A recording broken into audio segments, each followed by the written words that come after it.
Di awal cerita, di sebuah restoran yang ramai, seorang anak perempuan mendekati Benyamin dengan wajah penuh harap. "Benyamin, aku ingin duduk di sebelahmu," katanya dengan suara manja. Namun, belum sempat Benyamin menjawab, seorang gadis kecil lainnya langsung menyela dengan ekspresi cemburu. "Tidak, Benyamin adalah milikku." Benyamin, seorang bocah laki-laki, hanya diam terpaku, tidak tahu harus berbuat apa. Suasana menjadi semakin riuh ketika tiba-tiba seorang anak laki-laki lain muncul, berjalan dengan langkah cepat. Tanpa peringatan, dia melemparkan makanannya ke arah Benyamin dan berkata dengan nada kesal, "Benyamin, perhatikan kemana kau pergi, kau menabrakku." Anak itu menunjuk ke piringnya yang jatuh ke lantai. "Ini salahmu, aku menjatuhkan makananku karena kamu," katanya dengan nada menuntut. "Sekarang, kau harus pergi dan mengambilkan makanan lain untukku." Anak laki-laki itu semakin kesal. Sambil mendorong Benyamin, dia berkata dengan kasar, "Hei, aku bicara padamu." Gadis kecil yang tadi ingin duduk di sebelah Benyamin mencoba menengahi. "Kau adalah orang yang..." Namun, sebelum dia bisa menyelesaikan kalimatnya, bocah laki-laki itu berteriak, "Diam, diam, apa kau tahu siapa ayahku? Kalian akan dalam masalah besar jika berani mengusikku." Dia menatap Benyamin dengan penuh ejekan, "Kau sangat kasar, tidak heran ayahmu tidak menginginkanmu," katanya dengan nada menghina. Mendengar itu, Benyamin yang awalnya diam saja langsung kesal. Tanpa berpikir panjang, dia mencubit bocah itu dengan kuat, keributan pun terjadi. Di sudut ruangan, ibu Benyamin yang baru datang melihat kejadian itu dan menghela napas dalam hati. Benyamin berkelahi lagi. Ini sudah ketiga kalinya bulan ini. Dia selalu anak yang patuh dan bijaksana. Kenapa dia terus berkelahi dengan anak-anak lain? Dia tidak pernah memberitahuku. Sudahlah, selama Ben tidak terluka. Tiba-tiba, seseorang mendekati ibunya dan berbicara dengan suara pelan. "Ibu Birnitz, orang tua Ian adalah petugas Dewan Kota. Selain itu, ibunya selalu tidak masuk akal dan cenderung membela putranya. Mohon maaf saja dan jangan melawan mereka besok." Ibu Benyamin, Birnitz, mengangguk lelah. "Baiklah, terima kasih, Guru," jawabnya. Kemudian, dia menghampiri Benyamin dan berkata lembut, "Ben, ayolah, ayo kita pulang." Dalam perjalanan pulang, Benyamin menundukkan kepalanya dan berkata dengan suara lirih, "Ibu, maafkan aku." Ibunya menghela napas dan menatapnya dengan lembut, "Ben, aku tahu kau bukan anak yang sembrono, tapi terus-menerus berkelahi dengan anak-anak lain bisa sangat merepotkan bagi orang lain. Bisakah kau minta maaf kepada Ian besok?" Benyamin langsung menegakkan kepalanya, ekspresinya penuh ketegasan. "Tidak, aku tidak akan pernah meminta maaf padanya." Ibunya terkejut mendengar nada suaranya yang keras. Dengan tenang, dia bertanya, "Bisakah kau katakan padaku kenapa? Lagi pula, bukankah kamu yang memulai pertarungan?" Benyamin terdiam, matanya berkaca-kaca, tapi dia menahan diri untuk tidak berbicara. Ibunya menghela napas lagi, kali ini dengan sedikit kelelahan. "Baiklah, kalau kau tidak ingin berbicara denganku tentang ini, aku tidak akan memaksa," katanya dengan nada pasrah. Hening sejenak, lalu, dengan suara bergetar, Benyamin akhirnya berkata, "Maafkan aku, Ibu, dia bilang tidak ada yang menginginkanku, karena aku tidak punya ayah." Benyamin menunduk, suaranya pelan namun penuh emosi. "Aku tahu kau lelah, Ibu, kau sibuk merawatku dan mencari nafkah setiap hari. Aku bisa mentolerirnya ketika Ian menuangkan makanan di atas pakaianku, tapi aku tidak bisa tahan saat dia memanggilku anak yang tidak diinginkan." Ibunya terdiam, tubuhnya mulai gemetar mendengar kata-kata Benyamin. Ada perasaan bersalah yang perlahan menyusup ke dalam hatinya. Benyamin menatap ibunya, ekspresi sedih tergambar jelas di wajahnya. "Maafkan aku, Ibu, aku tidak akan pernah mengatakan hal ini lagi," lanjutnya dengan suara sedikit bergetar. Tanpa berkata apa-apa, ibunya langsung menarik Benyamin ke dalam pelukannya. Dia memeluknya erat, seolah ingin memastikan anaknya tahu bahwa dia dicintai. Dalam hati, dia bergumam, "Aku hampir lupa tentang ini, aku membawanya ke dunia ini, tetapi aku tidak bisa memberinya keluarga yang lengkap."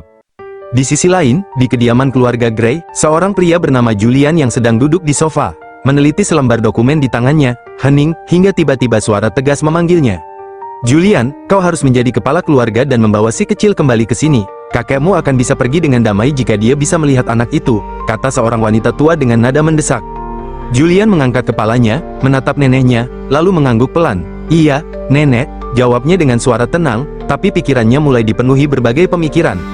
Tak lama, ibunya pun ikut berbicara, nada suaranya penuh kekhawatiran.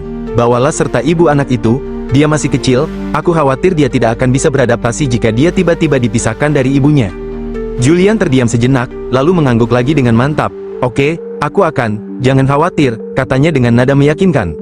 Nenek Julian menatapnya tajam dan berkata dengan nada dingin, "Wanita kotor yang mencoba merayu pria dengan trik tak terkatakan seharusnya tidak pernah diizinkan menginjakkan kaki di kediaman Gray, jika saja Pak Gray tua tidak jatuh sakit." Sebelum neneknya bisa melanjutkan, Ibu Julian segera menanggapi dengan suara tegas, "Ibu, tidak peduli seberapa hina dia, anak itu tetap seorang Gray, darah kita mengalir di pembuluh darahnya." Suasana di ruangan itu terasa tegang, semua orang tahu betapa rumitnya situasi ini. Bertahun-tahun yang lalu, Queen Group menghadapi krisis ekonomi besar, mereka putus asa dan meminta bantuan dari Grey Group. Namun, keluarga Grey menolak, tak ingin menyerah, pemilik Queen Group pun menyusun rencana licik, dia mengatur agar putrinya menghabiskan malam dengan Julian, berharap bisa menggunakan kejadian itu untuk mengancam Julian agar membeli Queen Group. Namun, keluarga Grey jauh lebih kuat dan berpengaruh dari yang mereka duga. Rencana mereka gagal total, dan Queen Group tetap jatuh dalam kebangkrutan. Kini, setelah sekian lama, Pak Grey jatuh sakit. Keinginan terakhirnya adalah melihat Julian menikah dan melanjutkan garis keturunan keluarga. Sayangnya, selama ini Julian tetap lajang dan tidak pernah terlibat dalam hubungan cinta. Keluarga Grey hampir kehabisan akal, hingga mereka tiba-tiba mengingat peristiwa bertahun-tahun lalu dengan Nona Queen. Ternyata, dari malam yang mereka atur, wanita itu akhirnya hamil dan melahirkan seorang putra. Menyadari hal itu, keluarga Grey merasa memiliki hak penuh untuk membawa anak tersebut kembali ke dalam keluarga mereka. Bagi mereka, darah Grey harus tetap berada dalam garis keturunannya, tak peduli siapa ibunya. Ibu Julian menatap foto di tangannya, memperhatikan wajah anak kecil di dalamnya. Ekspresinya lembut namun penuh ketegasan. "Ibu, lihat dia. Dia tampak persis seperti Julian. Dia pasti anak Julian," katanya dengan suara lirih. Nenek Julian mendengus pelan, sorot matanya penuh kecurigaan. "Saya yakin ada plot yang lebih besar di balik ini. Dia melahirkan anak itu tetapi merahasiakannya. Kau harus mengawasinya setiap saat begitu dia tiba di sini," katanya tajam. Ibu Julian menghela napas, mencoba melihat situasi ini dengan lebih rasional. "Atau, mungkin kita terlalu memikirkannya, Ibu. Jika dia ingin mengancam kita dengan anak itu, dia bisa melakukannya 4 tahun lalu. Keluarga Queen tidak akan jatuh sampai ke titik ini jika itu yang dia rencanakan," jawabnya, suaranya lebih tenang. Dia melanjutkan dengan nada serius, "Selain itu, dia bersusah payah menyembunyikan keberadaan anak itu. Aku sendiri harus mengerahkan banyak usaha untuk menemukannya." Namun, Nenek Julian tetap tak percaya begitu saja. Dengan mata menyipit, dia berkata, "Kau terlalu baik. Kita seharusnya tidak pernah menganggapnya sebagai bukan siapa-siapa, karena dia mampu mengatur Julian hingga bisa tidur dengannya. Bisa jadi dia sengaja menyembunyikan keberadaan anak itu agar kita menemukannya dengan cara ini." Matanya bersinar dengan tekad, "Aku akan memastikan bahwa wanita licik itu menderita selama waktunya di sini." Di sisi lain orang tua Ian memasuki ruangan dengan ekspresi marah. Ian, yang berdiri di samping mereka, langsung menunjuk ke arah Benyamin dan berkata dengan suara lantang, "Dia yang memukulku."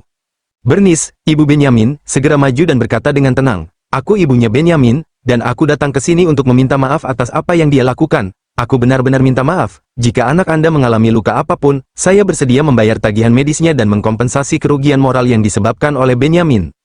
Namun, Ibu Ian hanya mendengus dengan nada mengejek. "Apakah Anda pikir kami akan membiarkan Anda lolos begitu saja?" katanya tajam. "Anak Anda berani memukul anak saya yang berharga, apa Anda tahu siapa kami?" Dia lalu menunjuk dirinya sendiri dengan angkuh, sebelum menunjuk ke kakinya. "Untuk informasi Anda," katanya sambil mengangkat sedikit kakinya agar sepatunya lebih terlihat, "sepatu saya ini harganya lebih dari gaji bulanan Anda." Bernice tetap berusaha tenang meskipun hatinya mendidih. Dengan suara datar, dia bertanya, "Lalu, bagaimana Anda menyarankan kita menyelesaikan masalah ini, Miss Larson?" Ian langsung berkata dengan penuh keyakinan, "Aku ingin Benyamin berlutut di depanku."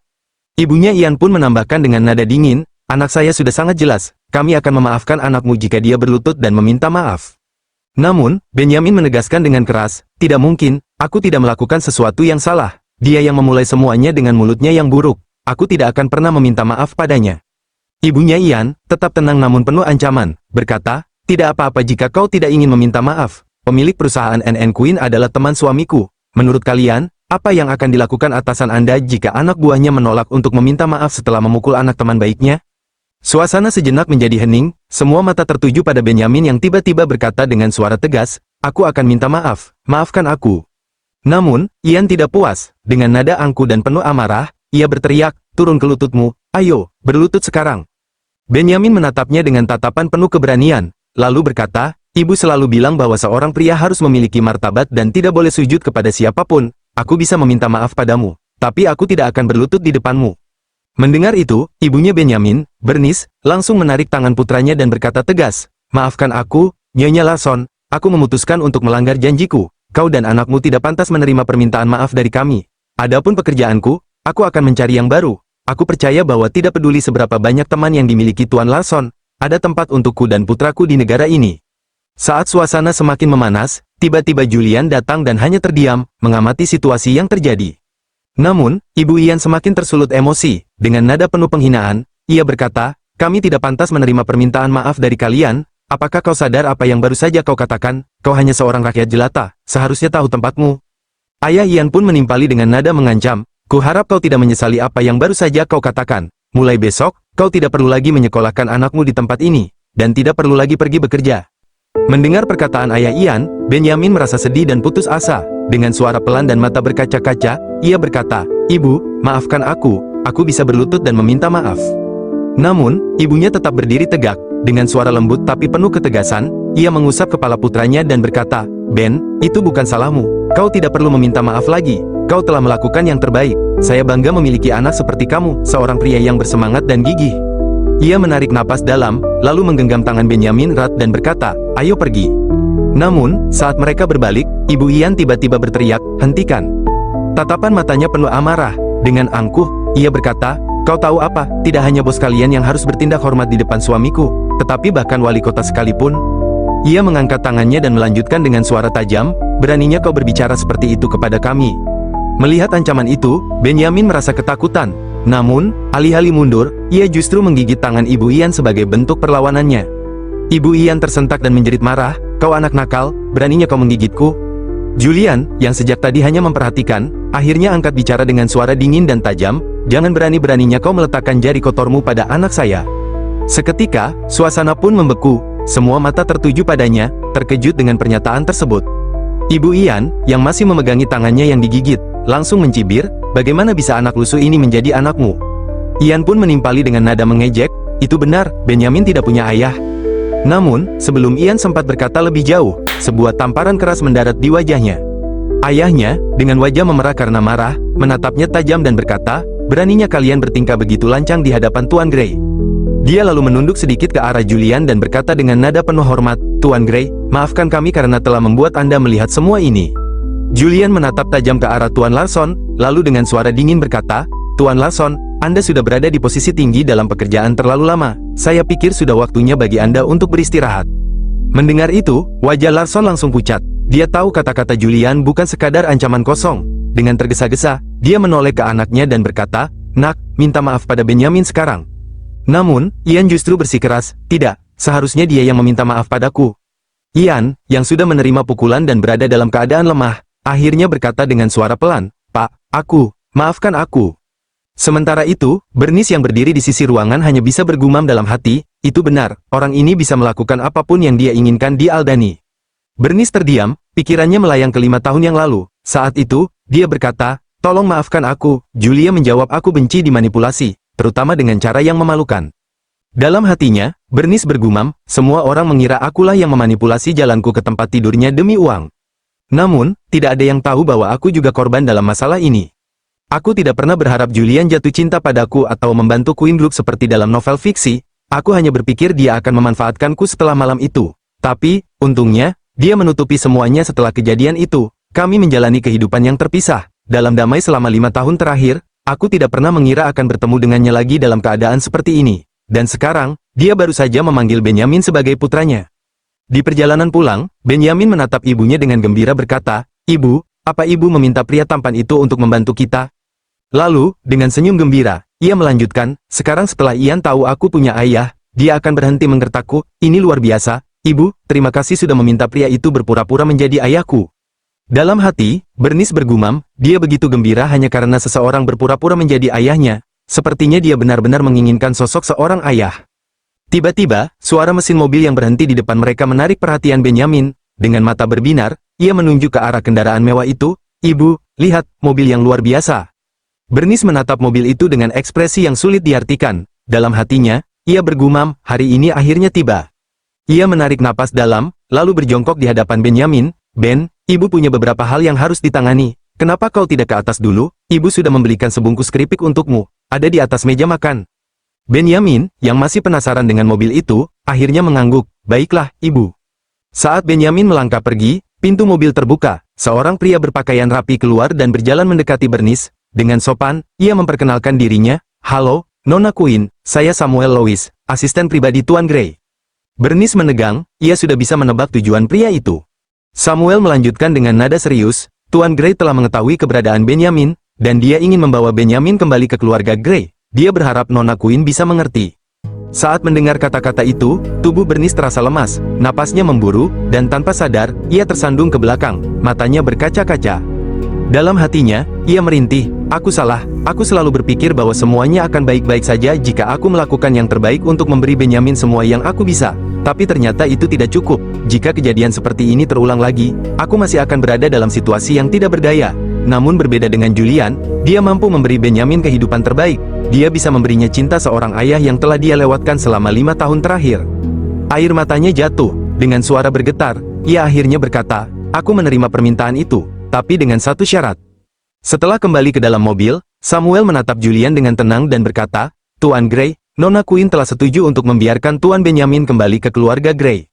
Julian, yang duduk dengan ekspresi dingin, langsung merespons tanpa ragu, transfer uang ke rekeningnya, dia bisa mendapatkan sebanyak yang dia mau. Namun, Samuel menggeleng pelan sebelum menjawab, bukan itu yang dia inginkan, Tuan Gray. Julian mengangkat alis, tampak sedikit terkejut, lalu apa? Samuel menatapnya dengan serius, Nona Queen hanya ingin berada di sisi Tuan Benyamin selama 2 bulan ke depan, dia juga ingin mempertahankan kontrak dengannya di masa depan. Julian terdiam sejenak, lalu berkata dengan nada datar, hanya itu yang dia inginkan. Samuel mengangguk, iya, Nona Queen tidak menyebutkan apa-apa tentang uang. Julian menarik napas dalam, lalu akhirnya berkata, baiklah kalau begitu, minta dia untuk mengemasi barang-barangnya sebelum pindah ke kediaman Gray. Keesokan harinya, Benyamin dan ibunya turun dari mobil yang dikendarai Samuel. Begitu melihat sosok yang berdiri tak jauh dari mereka, Benyamin menarik lengan ibunya dengan penuh semangat. Ibu, bukankah itu pria tampan yang kemarin? Apakah kau memintanya untuk berpura-pura menjadi ayahku lagi? Tanyanya dengan polos. Bernice tersenyum lembut dan menggeleng. Ben, aku tidak memintanya untuk bertindak sebagai ayahmu. Dia adalah ayahmu yang sebenarnya. Mendengar itu, Benyamin terdiam, matanya membesar karena terkejut. Benarkah, ibu? Suaranya terdengar penuh kebimbangan. Aku bisa memanggilnya ayah? Tentu saja, nak, lanjutkan. Tanpa ragu, Benyamin langsung berlari menghampiri Julian, menatapnya dengan mata berbinar penuh harapan. Pak, bisakah aku memanggilmu ayah? Tanyanya dengan suara ragu-ragu. Julian menatapnya sejenak, lalu tersenyum tipis, tentu saja. Begitu mendengar jawaban itu, Benyamin segera memeluk ayahnya erat-erat, suaranya dipenuhi kebahagiaan yang tulus. Ayah, ini luar biasa, akhirnya aku punya ayah, dan dia sangat tampan, serunya dengan gembira. Sementara itu, Bernice berdiri di tempatnya, mengamati pemandangan di depannya dengan perasaan campur aduk. Dalam hatinya, ia bergumam, membawa Ben kembali ke keluarga Gray adalah pilihan yang tepat, dia benar-benar membutuhkan seorang ayah. Namun, ia tak bisa menghindari kenyataan bahwa dalam 2 bulan, ia harus pergi. Dan aku tidak tahu apakah aku masih akan bisa melihatnya lagi. Saat itu, Ibu Julian ikut menyambut dengan penuh kegembiraan. Benyamin, kemarilah, berikan nenek pelukan, serunya dengan suara lembut. Benyamin menoleh dengan mata berbinar. Wow, halo, nenek, katanya dengan penuh antusias sebelum berlari dan memeluk neneknya erat. Setelah beberapa saat dalam pelukan hangat itu, neneknya berkata, Benyamin, aku sudah menyiapkan kamar baru untukmu, mengapa kita tidak naik dan melihat apakah kau menyukainya?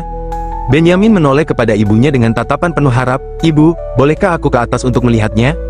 Bernice tersenyum lembut dan mengangguk, tentu, silakan. Tanpa ragu, Benyamin pun bergegas pergi bersama neneknya, tak sabar untuk melihat kamarnya. Saat itu, Julian tiba-tiba berkata dari belakang dengan suara dingin, jangan kau anggap dirimu bagian dari keluarga ini hanya karena kau sudah pindah. Sebaiknya kau tidak memiliki pikiran yang tidak benar, atau aku akan menendangmu keluar dari sini. Bernice, yang sedikit kesal mendengar kata-kata itu, segera menanggapinya dengan tenang, yakinlah, Tuan Gray, aku di sini hanya untuk menemani Benyamin selama 2 bulan, aku tahu apa yang harus kulakukan. Julian menatapnya tajam sebelum melangkah pergi, ingat apa yang baru saja kau katakan. Sementara itu, di dalam rumah, Benyamin langsung menghampiri ibunya dengan mata berbinar. Ibu, tempat ini begitu cantik, ini seperti kastil, serunya penuh kegembiraan. Nenek buyutnya tersenyum hangat. Benyamin, kau pasti lapar. Aku sudah menyiapkan pesta untukmu, haruskah kita makan malam? Benyamin, yang masih menggenggam tangan ibunya, mengangguk antusias. Tentu, ibu, mari kita makan malam. Saat duduk di meja makan, Benyamin memandang Julian dengan penuh kebahagiaan. Ayah, aku sangat senang bisa makan malam dengan Anda. Waktu makan malam dulu sangat sepi saat hanya ibu dan aku yang makan. Julian menatapnya dan berkata, apakah kau suka jika aku menemanimu setiap hari?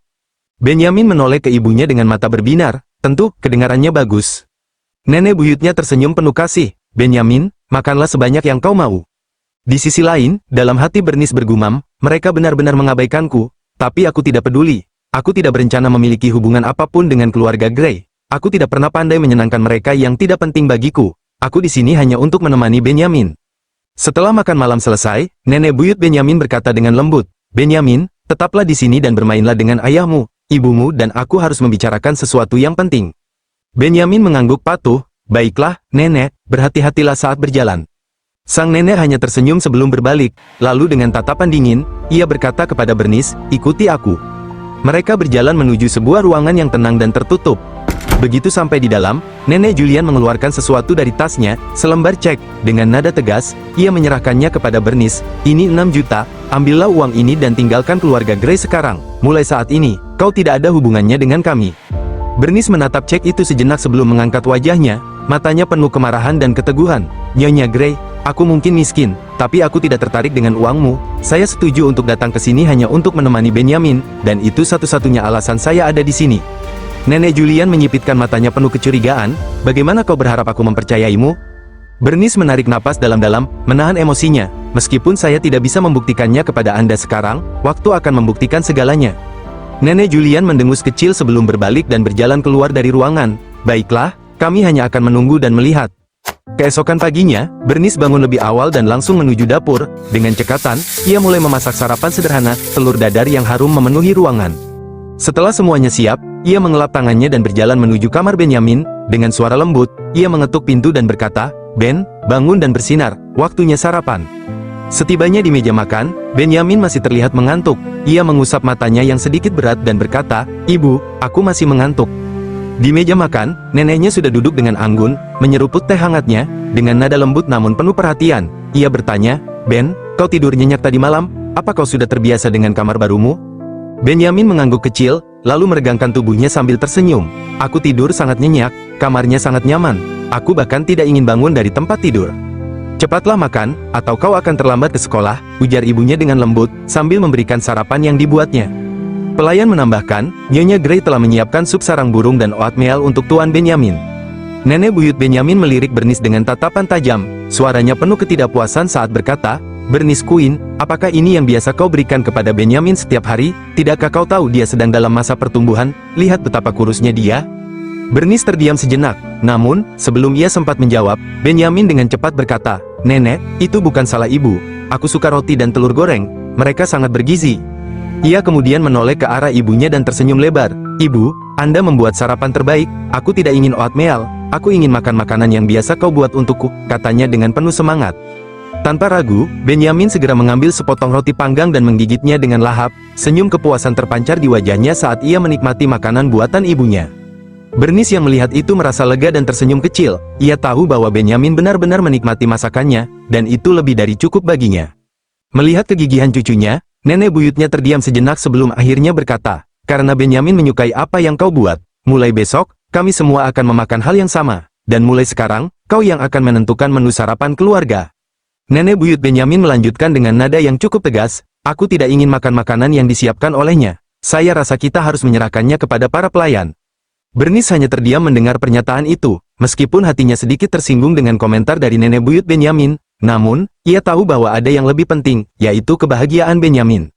Beberapa saat setelah itu, Julian tiba-tiba turun dari tangga dengan langkah tenang. Ia menghampiri meja makan dan dengan senyum yang lembut, ia bertanya kepada Benyamin, "Benyamin, bolehkah aku memberimu makan sup ini?" Benyamin melirik ibunya dengan ragu-ragu, lalu ibunya tersenyum lembut dan berkata, "Benyamin, kenapa kau tidak mencobanya?" Mendengar itu, Benyamin mengangguk dan berkata dengan penuh semangat, "Terima kasih, Ayah," sambil membuka mulutnya dan menerima suapan dari Julian. Beberapa saat kemudian, dalam perjalanan ke sekolah di dalam mobil, Benyamin tiba-tiba bertanya dengan suara penuh harap, "Ayah, Ibu, bisakah kalian berdua memegang tanganku dan mengantarku ke taman kanak-kanak? Saya ingin semua teman-temanku melihat bahwa saya juga memiliki ayah yang luar biasa." Julian menoleh ke arah Benyamin dengan tatapan lembut dan menjawab, "Tentu, aku akan mengantarmu ke TK." Setibanya di TK Kornet Utara, Benyamin berjalan dengan bahagia, menggandeng tangan ayah dan ibunya, wajahnya berseri-seri, bangga bisa menunjukkan kepada semua orang bahwa ia memiliki kedua orang tuanya bersamanya. Sesampainya di depan gerbang, Benyamin melepaskan tangan mereka dan berkata dengan ceria, "Aku akan masuk sekarang, selamat tinggal, ibu dan ayah, jangan lupa jemput aku tepat waktu." Bernice tersenyum dan berkata dengan lembut, "Jangan khawatir, aku pasti datang tepat waktu, bersikaplah baik dan jangan berkelahi dengan anak-anak lain, ya?" Benyamin mengangguk dengan mantap dan menjawab, "Baiklah, Ibu." Saat berjalan masuk ke sekolah, dalam hatinya ia bergumam dengan penuh harapan, rasanya luar biasa memiliki seorang ayah. Jika ayah dan ibu bisa bersama selamanya, keluargaku akan sempurna seperti keluarga anak-anak lain. Ayah adalah orang yang kuat, aku yakin dia bisa melindungi ibu dan aku harus melakukan sesuatu untuk memastikan mereka berakhir bersama. Saat Benyamin pergi menuju kelasnya, Julian menoleh ke arah Bernice dan berkata dengan suara tegas, "Aku ada acara sosial malam ini, jadi aku akan meninggalkan Benyamin dalam perawatanmu. Pastikan bahwa tidak ada yang salah." Bernice hanya mengangguk tanpa banyak bicara, lalu Julian pun pergi. Setelah Julian menghilang dari pandangan, Bernice menghela napas panjang. Dalam hatinya, ia bergumam, "Sebenarnya, aku berencana mencari pekerjaan baru hari ini. Aku tidak bisa menghentikan orang menyebarkan gosip. Rekan-rekanku sudah mendengar tentang insiden sebelumnya." Ia kembali berpikir, "Aku tidak ingin Ben dan aku menjadi topik gosip mereka. Itu hanya akan membuat kami bahan tertawaan. Itulah sebabnya aku memutuskan untuk berhenti dari pekerjaanku." Tatapannya menerawang, mengingat kembali masa-masa sulit yang telah ia lalui. "Beberapa tahun yang lalu, aku kehilangan segalanya dalam semalam. Selain itu, aku gagal menyelesaikan studiku karena kehamilan yang tidak terduga. Setiap perusahaan besar menolak lamaranku karena aku tidak memiliki sertifikasi profesional atau gelar kelulusan." Namun, meskipun begitu, Bernice tidak pernah berpikir untuk menyerah. Dengan penuh tekad, ia bergumam dalam hati, "Aku ingin memberi Ben hal-hal terbaik dalam hidup. Meskipun sekarang dia akan menjalani kehidupan yang lebih baik bersama keluarga Gray, aku tetap ingin melakukan yang terbaik sebagai seorang ibu. Aku ingin Ben tahu bahwa aku selalu ada untuknya." Pada malam hari, Bernice sedang duduk bersama Benyamin, berbincang dengan penuh kebahagiaan. Benyamin dengan semangat berkata, "Ibu, saya mendapat nilai penuh dan bintang untuk pekerjaan rumah saya."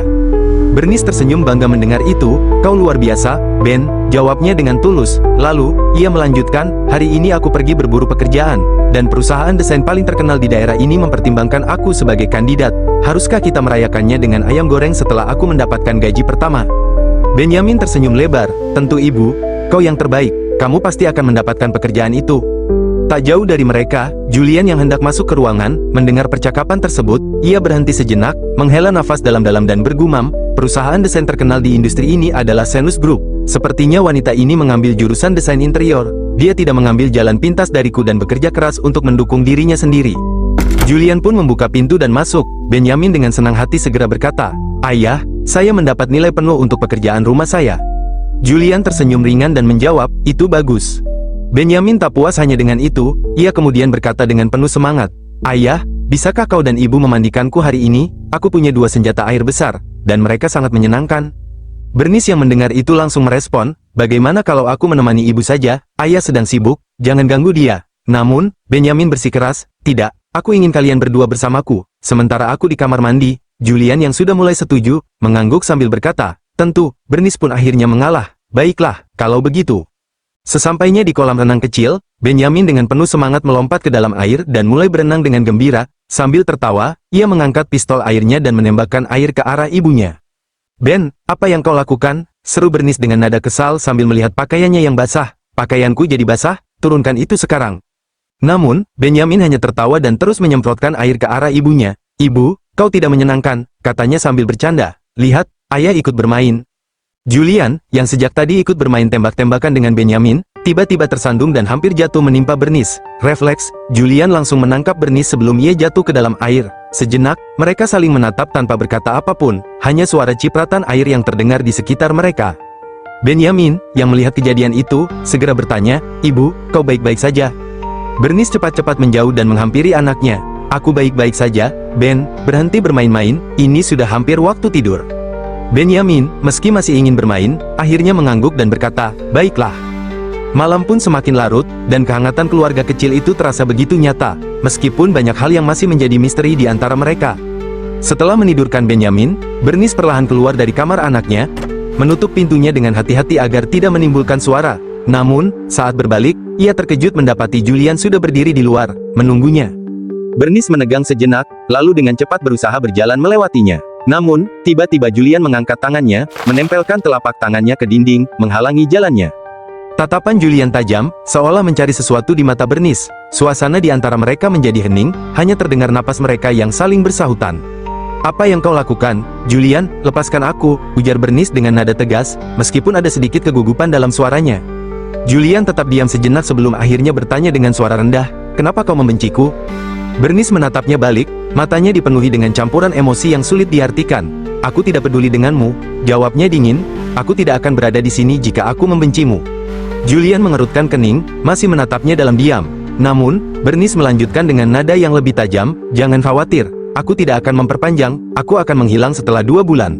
Setelah mendengar kata-kata Bernice, Julian perlahan menurunkan tangannya, ekspresinya dingin, matanya menatapnya dengan penuh ketegangan sebelum akhirnya berkata dengan suara rendah, jangan sampai aku melihatmu lagi. Tanpa menunggu jawaban, Julian berbalik dan pergi, meninggalkan Bernice berdiri sendirian di lorong rumah.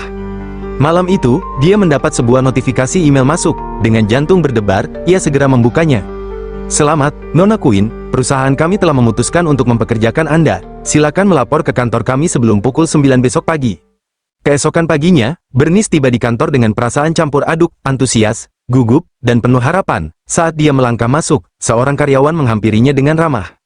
Nona Queen, ini adalah departemen desain perusahaan kami. Kepala departemen, Nona Charlotte Freeman, ada di ruangan sebelah kiri Anda. Anda bisa langsung masuk. Bernice mengangguk dan tersenyum, terima kasih. Dengan langkah mantap, dia berjalan menuju ruangan yang ditunjukkan. Setelah mengetuk pintu dan mendapat izin masuk, dia masuk ke dalam ruangan yang elegan dan tertata rapi. Bernice tersenyum sopan dan memperkenalkan dirinya, senang bertemu denganmu, Nona Freeman, aku perancang baru, Bernice Queen. Freeman menatap Bernice dengan ekspresi datar sebelum berkata, tidak perlu memperkenalkan diri terlalu rinci, saya sudah membaca informasi dari resume Anda, yang saya khawatirkan hanyalah kemampuan Anda, karena Anda bahkan tidak memiliki sertifikat gelar. Bernice menahan napas sejenak sebelum menjawab dengan tegas, Nona Freeman, meskipun saya tidak berpendidikan tinggi, saya akan menjalankan pekerjaan ini dengan serius sekarang setelah saya bergabung dengan perusahaan. Dalam hatinya, dia bergumam, menjadi seorang desainer selalu menjadi impianku. Aku selalu unggul dalam akademik di sekolah. Dan bahkan setelah putus sekolah, aku tidak pernah berhenti belajar, aku tidak berpikir aku akan tertinggal dari siapapun. Tiba-tiba, Charlotte Freeman menyerahkan sebuah dokumen ke arah Bernice. Karena kau begitu percaya diri, aku akan menyerahkan proyek Grey Group padamu, kirimkan rancangan dan peta pikiranmu padaku dalam sehari. Saat dia berjalan di lorong, tiba-tiba seorang pria melintas di depannya dan tersenyum sambil berkata, halo, cantik, aku percaya padamu. Bernice tertegun sejenak sebelum menatapnya curiga, tunggu sebentar, apa maksudmu dengan itu? Pria itu menyeringai sebelum menjawab, ini bukan pertama kalinya perusahaan kita berkolaborasi dengan Grey Group, mereka sangat ketat terhadap proyek mereka dan tidak bisa menerima kesalahan sekecil apapun. Selain itu, mereka sangat pilih-pilih soal konsep desain. Waktu terburuk adalah ketika mereka menolak peta pikiran kita lebih dari selusin kali. Dia mulai berjalan pergi, tetapi sebelum menghilang, dia menambahkan, oh ya, Tuan Scott menyebutkan bahwa bonus untuk proyek ini akan berlipat ganda. Tapi pekerjaan ini sangat melelahkan, jadi tidak ada yang mau melakukannya. Oleh karena itu, kau harus bekerja keras. Sambil menatap dokumen di tangannya, Bernice bergumam dalam hati, saya harus bekerja keras untuk membuktikan bahwa saya dapat menangani pekerjaan ini. Proyek ini adalah untuk merancang sebuah pusat perbelanjaan besar dengan taman hiburan indoor untuk area pengembangan baru. Hal ini tidak seberat yang ia gambarkan. Saya sudah punya ide umum. Keesokan harinya, Bernice sudah berada di dalam ruangan Freeman. Dengan penuh percaya diri, ia berkata, Nona Freeman, aku sudah menyelesaikan rancangan desainnya. Dapatkah Anda melihat dan memberi saya beberapa umpan balik? Dengan santai, Freeman berkata, sekarang aku mengerti mengapa kau tidak berhasil lulus. Ide-ide Anda terlalu sederhana. Setiap karyawan saya bisa datang dengan desain yang lebih baik. Ambil kembali dan ulangi. Jangan kau kacaukan itu.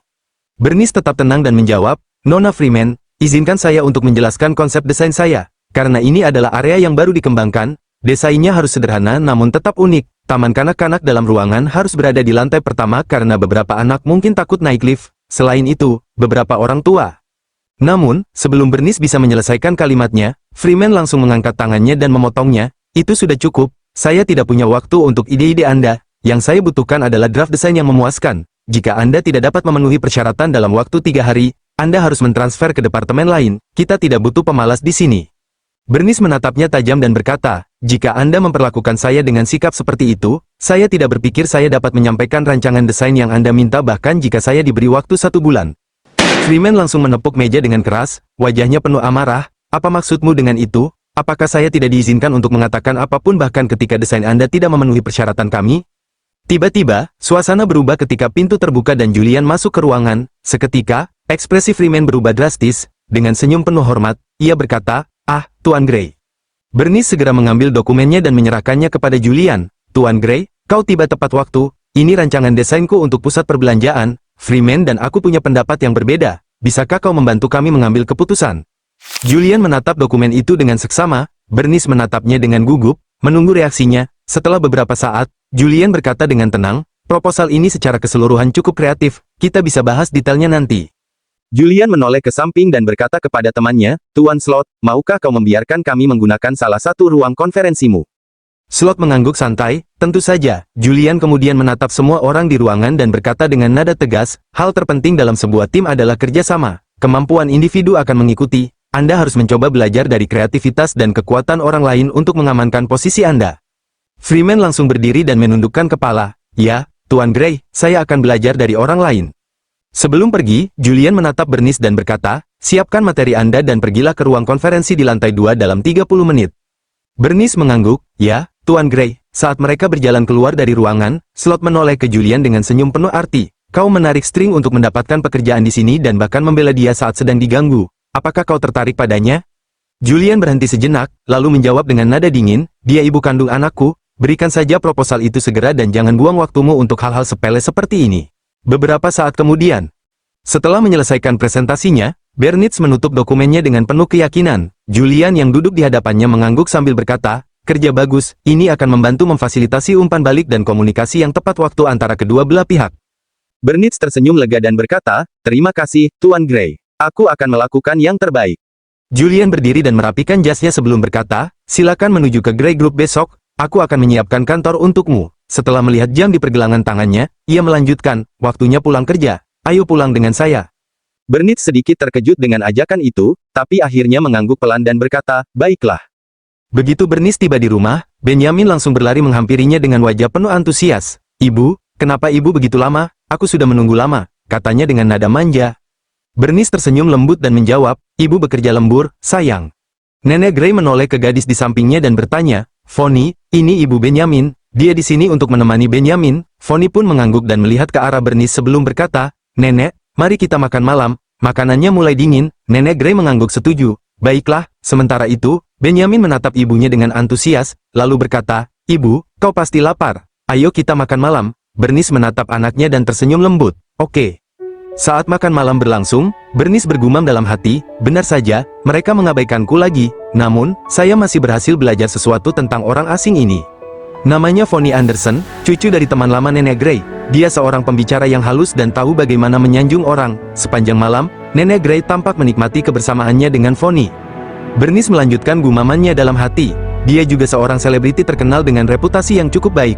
Meskipun aku tidak tertarik pada hal-hal seperti itu, aku bisa melihat bagaimana matanya berlama-lama pada Julian. Meskipun dia berbicara dengan Nenek Gray sepanjang waktu, perhatiannya sesungguhnya tertuju pada Julian. Setelah makan malam, Fonny tersenyum sopan dan berkata, Nenek, ini sudah larut, aku harus pulang sekarang, aku tidak ingin orang tuaku khawatir.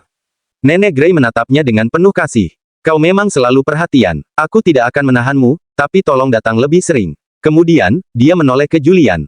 Julian, ini sudah malam. Mengapa kau tidak mengantar Fonny pulang? Fonny buru-buru menolak dengan sopan, tidak usah, Nenek, Julian sibuk, aku bisa naik taksi sendiri.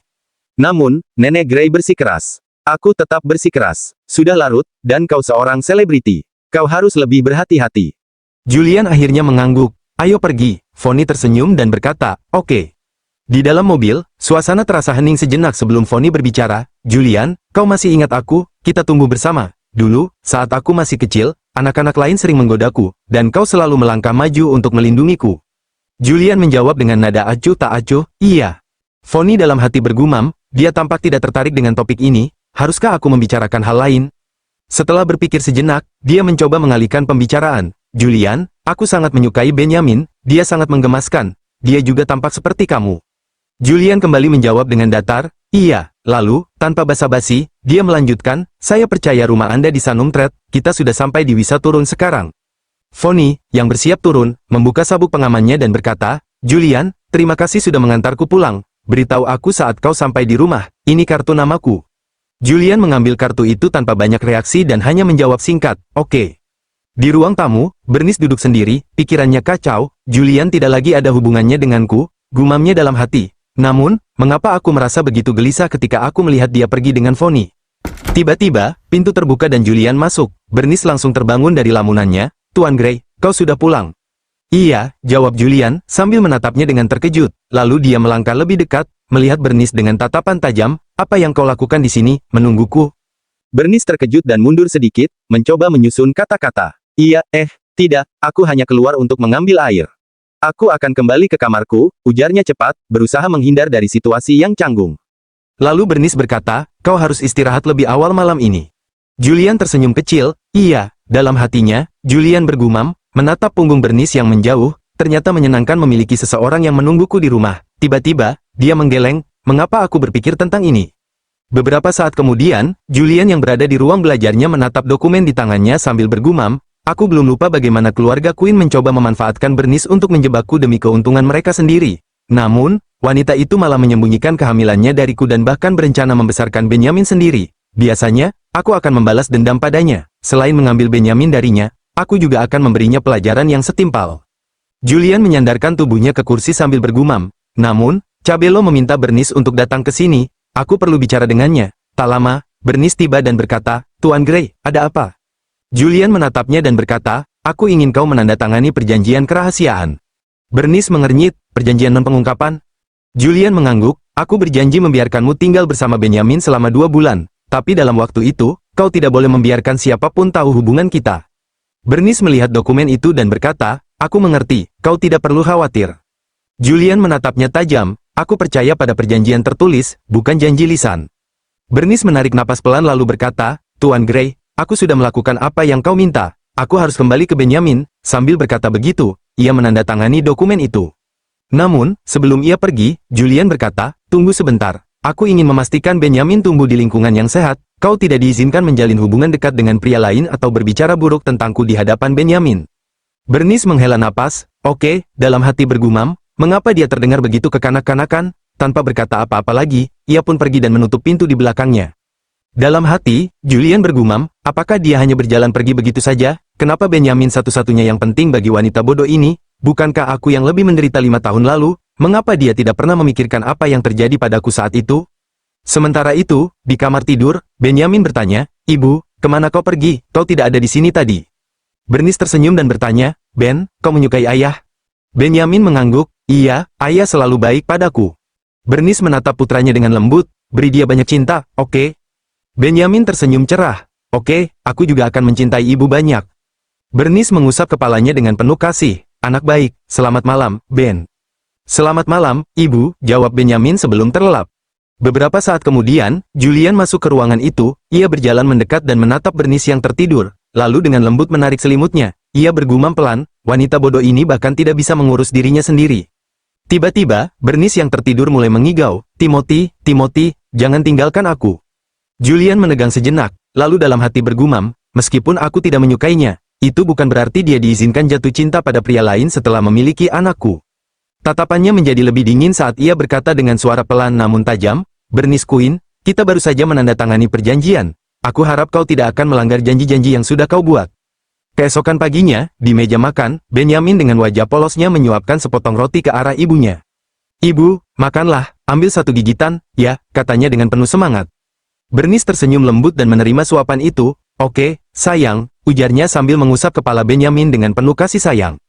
Di sisi lain ruangan, Ibu Julian memperhatikan mereka dalam diam. Dalam hatinya, ia bergumam, setelah keluarga Queen bangkrut, Bernice telah berusaha sekuat tenaga untuk memberikan yang terbaik bagi Benyamin, pasti sangat berat baginya merawat seorang anak sendirian selama beberapa tahun terakhir. Benyamin menatap ayahnya dengan ekspresi sedikit canggung. Dalam hatinya, ia bergumam, ayah sepertinya sedang dalam suasana hati yang buruk sejak pagi ini, dan, sepertinya ibu adalah penyebabnya. Dengan ragu-ragu, Benyamin meraih tangan ayahnya dan berkata, ayah, bisakah ayah menyiapkan sepotong roti untuk ibu juga?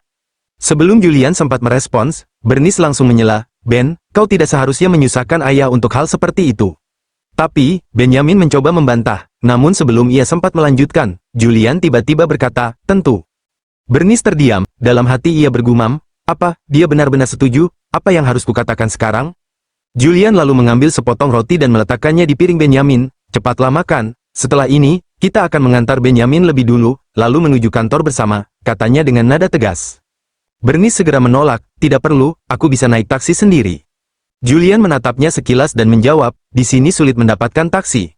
Bernice terdiam, dalam hatinya, ia mengakui, dia benar, tempat ini memang bukan lokasi yang mudah untuk mendapatkan taksi. Benyamin segera memegang tangan ibunya dan menarik-nariknya dengan manja, Ibu, kenapa kau tidak membiarkan ayah mengantarmu? Bukankah kalian berdua bekerja di tempat yang sama? Katanya dengan polos. Bernice menatapnya sejenak, lalu menghela napas. Baiklah, ujarnya akhirnya. Dalam hati, Benyamin bersorak, yes. Beberapa saat kemudian, sebelum Benyamin pergi ke sekolah, dia berkata, Ibu, kau duduk di depan, aku ingin duduk sendiri di belakang. Bernice menatap anaknya dengan heran. Ben, katanya ragu, lalu dalam hati bergumam, apa yang direncanakan si kecil ini? Apa dia mencoba menjodohkanku dengan Julian? Saat di dalam mobil, Bernice mencoba menarik tali pengaman, tetapi macet. Melihat hal itu, Julian langsung berinisiatif untuk membantunya. Dengan gerakan tegas, dia menarik sabuk pengaman dan memasangkannya dengan cekatan.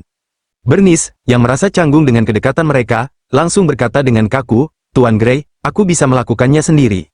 Namun, sebelum dia bisa menyelesaikan kalimatnya, Julian memotong dengan suara rendah, jangan bergerak. Bernice masih terpaku dengan situasi yang baru saja terjadi, tetapi lamunannya segera buyar ketika Julian berkata dengan nada rendah, apa yang kau pikirkan? Apa yang kau rencanakan? Bernice menggeleng cepat dan menjawab, tidak ada. Julian menyeringai tipis, seolah tidak percaya. Apakah begitu? Tanyanya, namun tidak melanjutkan lebih jauh. Beberapa saat kemudian, mereka tiba di pintu masuk taman kanak-kanak. Saat mobil berhenti, Benyamin segera melepaskan sabuk pengamannya dan dengan ceria berkata, selamat tinggal, ayah, selamat tinggal, ibu. Bernice tersenyum dan melambaikan tangan, selamat tinggal, Ben. Sementara itu, Julian hanya mengangguk singkat. Setelah Benyamin masuk ke sekolah, Julian menoleh ke Bernice dan dengan nada tegas berkata, masuk ke mobil. Bernice mengangguk dan menjawab, oke, namun, sebelum dia sempat membuka pintu, seseorang tiba-tiba berlari mendekati mereka dengan wajah panik. Tuan Gray, serunya dengan nada gugup. Julian melirik pria itu sekilas dengan ekspresi datar, ada apa? Tanyanya singkat. Pria itu menundukkan kepala dengan hormat dan berkata, anak saya bertindak ceroboh dan telah menyinggung anak Anda. Sebagai bentuk permintaan maaf, saya membawa beberapa hadiah ini, mohon diterima sebagai tanda itikat baik kami. Julian hanya menatapnya dingin sebelum berkata dengan nada tajam, aku tidak butuh hal seperti itu, aku bisa menyelesaikan masalah ini sendiri. Mata Julian semakin menyipit, lalu dengan suara yang penuh ketegasan, ia melanjutkan, mengenai anak Anda, saya ingin mendengar kabar bahwa dia telah dipindahkan ke sekolah lain sebelum kunjungan saya berikutnya. Jika tidak, Anda sendiri yang harus menanggung konsekuensinya. Lagi pula, tidak ada seorang pun yang berhak memerintahkan anakku untuk berlutut. Pria itu langsung mengangguk cepat dengan wajah pucat. Ya, tentu saja, Tuan Gray. Julian menatap Bernice dengan ekspresi datar sebelum berkata dengan nada tegas, apa yang kau tunggu? Masuk. Bernice menelan ludah dan mengangguk cepat. Baiklah, jawabnya sambil masuk ke dalam mobil. Saat mobil melaju, suasana di dalam menjadi sunyi dan terasa canggung. Tiba-tiba suara Julian memecah keheningan. Bernice, katanya dengan nada tenang namun tajam, apa aku satu-satunya pria dalam hidupmu selama 5 tahun terakhir? Bernice membelalakan mata, terkejut dengan pertanyaan itu. Seketika, pikirannya melayang. Namun, sebelum ia sempat menjawab, Julian kembali berbicara dengan nada lebih tajam, aku bicara padamu, Bernice, dalam hati berkata, kenapa setiap kali kau bersamaku, kau selalu terlihat seperti orang yang kesurupan? Bernice menelan ludah sebelum menjawab pelan, iya. Julian mengangguk santai, oke, katanya tanpa ekspresi.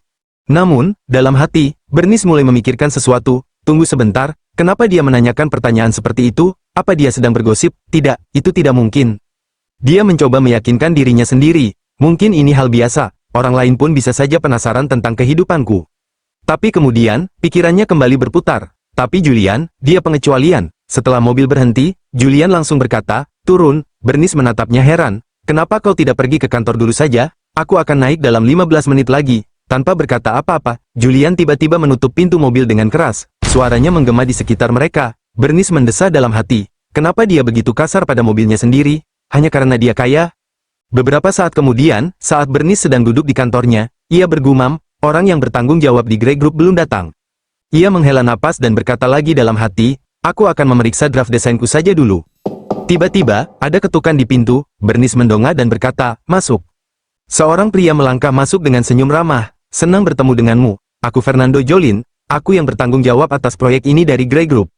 Bernice segera berdiri dan mengulurkan tangan, senang bertemu denganmu, aku Bernice Quinn dari Venus Group. Mereka berjabat tangan dengan profesional. Fernando tersenyum, kolaborasi antara perusahaan kita sangat penting. Saya harap kita bisa bekerja sama dengan baik di hari-hari mendatang. Bernice mengangguk dan tersenyum, begitu juga denganku. Di sisi lain, di dalam perusahaan Grey Group, seorang staf mengetuk pintu kantor Julian dan berkata, Tuan Gray, Nona Anderson ada di sini. Dia menunggu di ruang VIP. Sepertinya dia datang karena skandal itu. Julian yang tengah sibuk dengan pikirannya mengangkat alis, skandal apa? Dalam hati, ia bergumam, aku mengabaikan masalah ini karena terlalu fokus pada Bernice dan Benjamin. Staf itu melanjutkan, tampaknya paparazzi menangkap foto Anda saat mengantar Nona Anderson ke rumahnya. Saya sudah mengirim email tentang ini pada hari itu terjadi. Kami juga telah melakukan beberapa langkah PR darurat. Berita itu sudah berhasil dihentikan agar tidak menyebar lebih jauh. Julian menghela napas pelan. Baiklah, katakan padanya aku sibuk.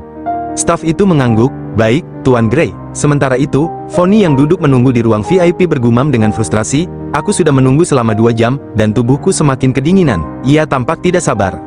Tiba-tiba, seseorang memasuki ruangan, dan Fonny langsung berkata, Julian, namun, wajahnya berubah terkejut saat menyadari bahwa itu bukan Julian yang masuk. Staf yang menemui Julian sebelumnya berkata dengan tegas, ini bukan waktu yang tepat bagi Tuan Gray untuk menemui Anda. Anda harus pergi. Fonny merasakan kemarahan dalam dirinya, namun tetap berusaha menjaga sikap. Bagaimana itu mungkin, katanya. Staf itu menatapnya tajam, Nona Anderson, ini adalah Gray Group. Jika Anda mencoba membuat keributan di sini, itu tidak akan berakhir dengan baik. Anda hanya akan mempermalukan diri sendiri. Fonny menahan diri, tersenyum, baiklah, kalau begitu, tolong beritahu Julian, aku akan mengunjunginya lain kali. Staf itu mengangguk, tentu, Fonny menambahkan dengan senyuman, kalau begitu aku akan pergi, selamat tinggal. Selamat tinggal, Nona Anderson, balas staf tersebut. Setelah itu, Fonny meninggalkan Gray Group dengan langkah cepat. Setibanya di kediaman Gray, Fonny menceritakan semuanya kepada Nenek Gray sambil berkata, Nyonya Gray, ini salahku. Aku tidak tahu bagaimana kami bisa difoto oleh paparazzi, apa yang harus kulakukan jika Julian marah padaku. Nenek Gray mendengus, terlihat tak terkesan, gadis bodoh, bagaimana dia bisa menyebut dirinya Presiden Gray Group jika dia tidak mampu menangani skandal kecil seperti ini. Selain itu, skandal antara kamu dan Julian bukan masalah besar. Fonny menatap Nenek Gray dengan cemas, apa maksudmu? Nenek Gray melanjutkan dengan tenang, gadis bodoh, kau terlalu naif. Bernice telah menjebak Julian, dan mereka akhirnya tidur bersama. Itu sebabnya Benjamin ada. Begitulah cara mereka memulai semuanya. Nenek Gray menghela napas sebelum melanjutkan, jika bukan karena keinginan terakhir putraku, kami tidak akan pernah membiarkan wanita tak tahu malu itu masuk ke rumah sakit. Fonny menatapnya dengan bingung, jika demikian, Nona Queen bukan. Nenek Gray langsung menyela, jangan khawatir, aku tidak akan membiarkan dia memperpanjang keberuntungannya. Dia tahu tempatnya dan sudah menangani perjanjian dengan Julian, dia akan pergi dalam 2 bulan lagi. Fonny tampak ragu, bagaimana jika Julian tidak ingin dia pergi? Nenek Gray tersenyum penuh keyakinan, kenapa dia tidak? Julian selalu menjadi anak yang patuh. Aku yakin dia tidak akan melawanku hanya demi seorang wanita yang menjebaknya. Sebaliknya, aku justru merasa kasihan karena perasaanmu padanya tidak berubah. Fonny mengernyit, apa maksud Nyonya Gray? Nenek Gray menatapnya dengan lembut. Aku bisa melihat seberapa besar kau peduli padanya. Sayangnya, Julian sekarang memiliki anak. Jadi, sebaiknya kau tidak terlibat dalam masalah ini. Fonny menggenggam tangan Nenek Gray erat-erat. Tidak, aku bersedia melakukan apapun untuk Julian. Nenek Gray menatapnya dengan tajam. Apakah kau yakin tidak keberatan dengan Benjamin? Fonny tersenyum tipis. Bagaimana mungkin? Dia adalah anak Julian juga. Lagi pula, Julian adalah korban dalam hal ini. Nenek Gray tersenyum penuh arti. Kau anak yang luar biasa. Jangan khawatir. Sekarang aku tahu perasaanmu pada Julian. Aku akan membantumu.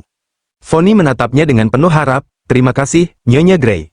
Pada siang hari di kantor, Bernice sedang makan siang sambil melihat pekerjaannya di tablet. Tiba-tiba, seseorang memanggilnya, Nona Queen.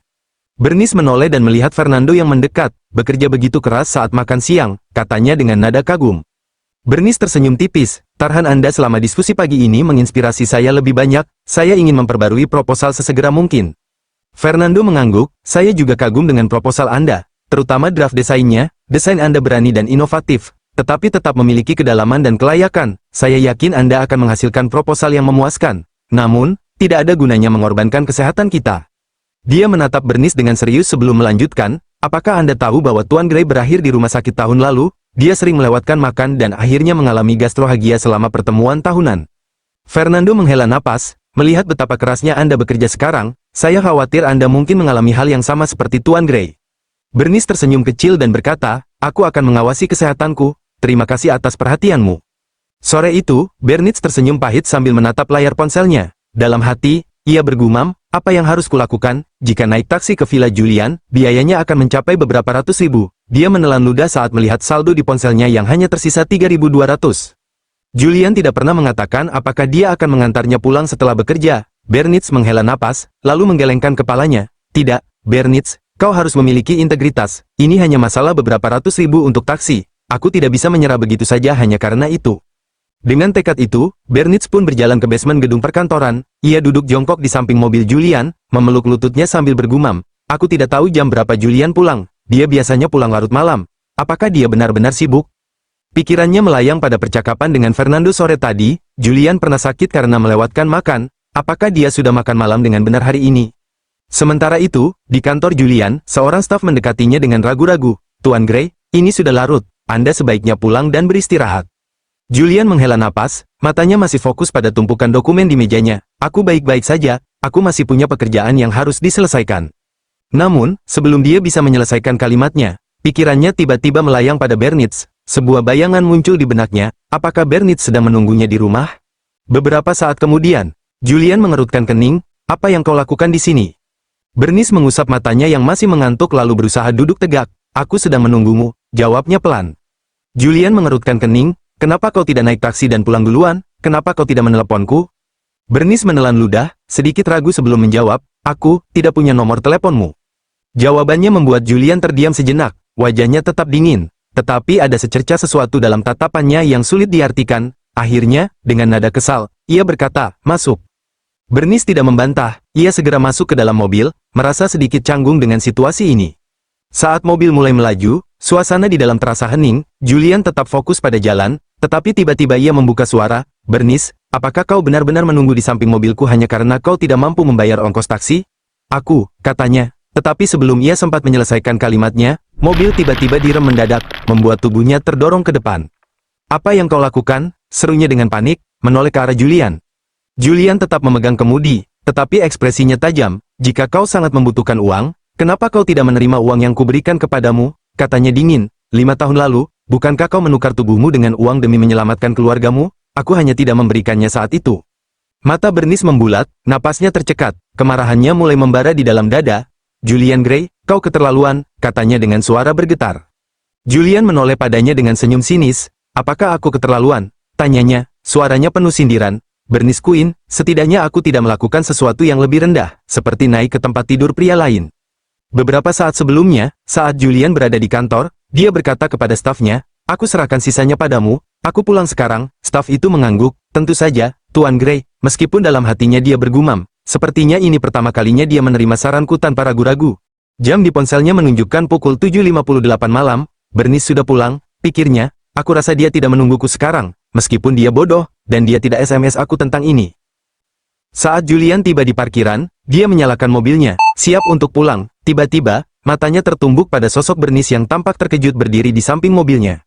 Tanpa memberi kesempatan untuk menjawab, Julian mendekat, menarik tubuh Bernice, dan menciumnya. Bernice menahan, tidak. Beberapa saat kemudian, Julian menatapnya tajam, dengan suara yang lebih dingin, Bernice, apakah kamu pikir kamu bisa lolos begitu saja setelah terlibat dengan saya? Bernice memohon dengan suara gemetar, tidak, silakan, aku mohon padamu. Julian menatapnya sejenak sebelum berkata dengan tegas, jangan menangis, aku tidak suka melihat air mata. Bernice menahan air matanya dan berkata dengan suara penuh penyesalan, Julian, aku tahu keluargaku menjebakmu 5 tahun yang lalu, dan jika aku tidak meminta pengampunanmu, aku juga menderita kerugian yang mengerikan. Aku juga korban. Kembali ke masa sekarang. Saat di dalam mobil, Julian menatap lurus ke depan dan berkata dengan suara dingin, sebaiknya kau bereskan barang-barangmu. Aku tidak ingin Benjamin melihatmu di negara ini. Bernice menggigit bibirnya dan menjawab pelan, oke. Setibanya di kediaman Gray, Benjamin langsung berlari keluar menyambut mereka. Ayah, serunya dengan penuh semangat. Julian mengulurkan tangannya, siap menyambut putranya. Namun, Benjamin tiba-tiba mengabaikannya dan langsung berlari ke pelukan ibunya. Ibu, peluk aku. Ibunya tersenyum lembut, mengangkatnya dalam pelukan, lalu bertanya, apa kau bersikap baik di sekolah hari ini? Benjamin mengangguk antusias. Aku melakukannya. Tapi banyak teman sekolahku memberi aku makanan ringan hari ini. Aku tidak ingin makan begitu banyak makanan ringan. Ibunya tersenyum dan mengusap rambutnya. Teman-teman sekolahmu pasti sangat menyukaimu. Namun, Benjamin menggeleng kecil dan berkata polos, aku tidak berpikir begitu. Mereka melakukan ini karena akhirnya aku punya ayah. Jika tidak, mereka tidak akan baik padaku di masa lalu juga. Benjamin tersenyum cerah dan berkata, mari kita tidak berbicara tentang mereka. Ibu, Anda pasti lelah, Anda sudah bekerja selama berjam-jam. Biarkan aku memijat bahumu. Bernice tersenyum lembut saat Benjamin dengan tangan kecilnya mulai memijat bahunya. Sementara itu, Julian hanya menatap mereka dengan ekspresi datar, matanya sedikit gelap, karena Benjamin lebih dekat dengan Bernice daripada dirinya. Tiba-tiba, suara langkah kaki terdengar, dan ibunya mendekat. Dengan nada sedikit mencela, ia berkata, bagaimana kau mengharapkan anak-anak mendekatimu kalau kau terus memasang wajah poker seperti itu? Julian menghela napas pendek, Ibu. Namun, ibunya tak menggubris nada protesnya. Nona Anderson mengunjungi kami hari ini, lanjutnya santai. Sepertinya nenekmu ingin menjodohkan kalian berdua. Apa yang kau pikirkan? Julian melirik ke samping, pandangannya jatuh pada Bernice dan Benjamin yang tampak sibuk sendiri. Dalam hatinya, ia bergumam, bagaimana bisa wanita bodoh itu mengabaikan percakapan sepenting ini? Setelah jeda singkat, ia akhirnya berkata dengan nada dingin, terserahlah.